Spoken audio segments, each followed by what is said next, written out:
镜头等下过来关心伫屏东有一只琉球级的远洋渔船，去年伫西太平洋咧作业的时，为着要掠沙鱼，也毋过嘛涉嫌甲保育类海底掠起来。即马屏东地检署是依照野保法，甲涉案的船长起诉。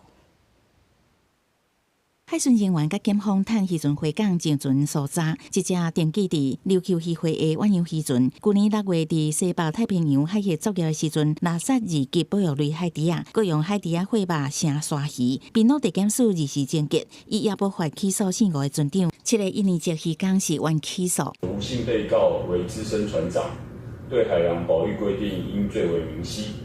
却因利益考量而指示1年级船员违法宰杀海豚，对我国的国际形象造成负面影响。这个肉地甲鱼领是海底货肉成过来方掠到的沙鱼，渔船违法的行为，互加拿大政府发现通报咱国，影响台湾国际名声。检方因为安尼建请法院对船长判重刑。当下事件发生，我们一直在我们的群组以及在我们的琉球呼吁我们的琉球的渔民或船东禁捕的、违规的、不可以抓的，通通都不要抓。渔会表示，已经要求各船主加强甲船长的沟通，禁止违法掠鱼。渔业署提醒远洋渔船掠海岸海底毋若违反野保法，会当依照远洋渔业条例开罚。远洋渔业条例可以去处渔船的经营者新台币50到250万元，也可以处船长10到50万元罚款。那也可以按照他的情节轻重